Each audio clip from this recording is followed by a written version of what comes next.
একসময় এক বিচিত্র গ্রামে বাসা বাঁধে ঘূর্ণায়মান পাহাড় এবং সোনালী গমের ক্ষেতের মধ্যে অবস্থিত একটি ছোট গ্রামে ইউসুফ নামে এক নম্র কৃষক বাস করতেন। প্রতিদিন সকালে সূর্যোদয়ের আগে ইউসুফ তার ফসলের দিকে ঝুঁকে পড়তেন, তার ক্ষতবিক্ষত হাত মাটির কাজ করে পৃথিবীর অনুগ্রহের জন্য গভীর কৃতজ্ঞতার সাথে। ইউসুফ তার ভদ্র আচরণ এবং অটল বিশ্বাসের জন্য গ্রাম জুড়ে পরিচিত ছিল। তাকে প্রায়ই দেখা যেত একটি প্রাচীন ওক গাছের ছায়ায় বসে নীরবে ধন্যবাদের প্রার্থনা পাঠ করতে এবং ঠোঁটে আস্তাগফিরুল্লাহ শব্দ দিয়ে ক্ষমা প্রার্থনা করতে। এক গ্রীষ্মে যখন বৃষ্টি কম ছিল এবং ফসল শুকিয়ে যেতে শুরু করেছিল, তখন ইউসুফ এমন এক কষ্টের ঋতুর মুখোমুখি হয়েছিল যা সে আগে জানত না। তার প্রতিবেশীরা চিন্তিত এবং ফিসফিস করে বলেছিল যে সম্ভবত এটি দুর্ভাগ্যের লক্ষণ, কিন্তু ইউসুফ আল্লাহর উপর তার ভরসায় অবিচল ছিলেন।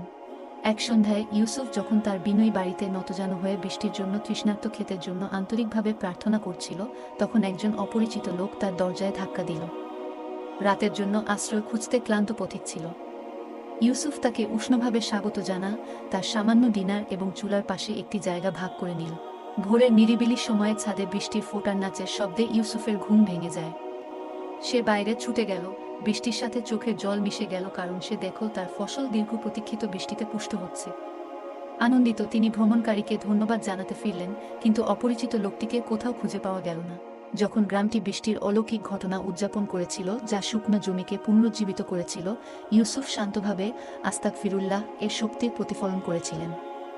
এটা শুধু ক্ষমা প্রার্থনা ছিল না, এটি ছিল নম্রতা, কৃতজ্ঞতা এবং প্রয়োজনের সময় অনুতপ্ত হওয়া এবং আল্লাহর দিকে ফিরে আসার শক্তির অনুস্মারক। সেই দিন থেকে ইউসুফের ক্ষেতগুলি প্রচুর পরিমাণে বিকাশ লাভ করেছিল এবং তার বাড়ি সান্ত্বনা এবং জ্ঞানের সন্ধানকারীদের জন্য একটি আশ্রয়স্থল হয়ে ওঠে। তার সরল জীবন এবং অটল বিশ্বাস আশা এবং অনুপ্রেরণার আলোকবর্তিকা হয়ে ওঠে, গ্রামবাসীদের শেখায় যে আস্তাগফিরুল্লাহ বলার মাধ্যমে কেউ কেবল ক্ষমাই নয়, নবায়ন, স্থিতিস্থাপকতা এবং আল্লাহর রহমতের আশীর্বাদও খুঁজে পায় যার কোনো সীমা নেই।